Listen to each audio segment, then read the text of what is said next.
کتنے لوگ ہیں بیویوں کے روزانہ موبائل چیک کر رہے ہوتے ہیں، کدھر کال کی تھی، کیا میسج آیا تھا، انہیں شریف زادیوں کو برباد کر کے رکھ. اور کتنی عورتیں ہیں جو اپنے خامدوں کا موبائل ڈھونڈ رہی ہوتی ہیں، وہ سو جاتے ہیں موبائل چیک کرتی ہیں، کہیں کہاں فون کیے کیا میسج آئے. اس بد اعتمادی نے کتنے گھر اجاڑ دیے. ابھی ایک طلاق ہوئی ہے میری اپنی فیملی میں، ابھی طلاق ہوئی کہ اس کم وقت کو اتنا شک تھا کہ متقی ترین بچی کو اس نے طلاق دی. شک. تو نکاح کا تیسرا مطلب ہے اعتماد، اور خاص مرد کا عورت پہ ایسا اعتماد کہ ایک جان ہو جائے. شاخوں کا آپس میں یوں جڑ کے ایک چھت بنا دینا کہ وہ یک جان ہو جائیں. دو زندگیوں کا یوں جڑنا کہ ایک جانو کہ چھت بنے، چھاؤں بنے، اور اس میں اگلی نسل پروان چڑھے اور پیدا ہو.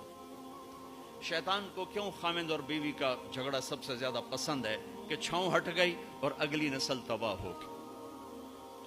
شیطان روزانہ کچہری لگاتا ہے، پوچھتا ہے آج کیا کیا، کوئی کچھ کہتا ہے، کوئی کچھ کہتا ہے، سب کو ٹھنڈا جواب دیتا ہے ٹھیک ٹھیک. ایک شیطان کھڑے ہو کر کہتا ہے حضور میں نے میاں بیوی کو لڑایا، تو کم وقت اپنی ایسی یوں اچھلتا ہے، تو ہے جو کر کے آیا ہے، آجا.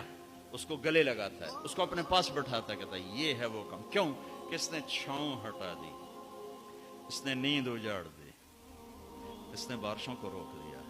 کیا ہوگا؟ زمین بنجر، نیندیں برباد، اعتماد ختم، نسل برباد.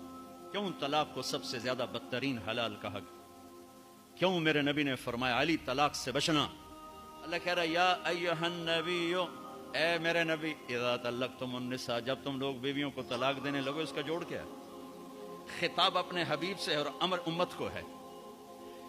ارے میرے بھائیو، اللہ نہیں چاہتا کہ طلاق ہو. اللہ اپنے نبی کو سفارشی بنا کے لا رہا ہے کہ اس کا خیال کرو، طلاق نہ دو. اگر دینی ہے تو پھر یہ طریقہ ہے. اللہ اپنے نبی کو بیچ میں لا رہا ہے کہ بچو اس سے، بچو اس سے. امام غزالی کی روایت ہے کہ جس کی بیوی بدتمیز اور اس نے صبر کیا، جس کی بیوی بدتمیز اور اس نے صبر کیا، تو اسے وہ اجر ملے گا جو نوح علیہ السلام اور لوط علیہ السلام کو ملا. جس کا خامد بدتمیز اور اس کی بیوی نے صبر کیا، تو اسے وہ اجر ملے گا جو حضرت آسیہ کو فرعون کی زوجیت میں ملا.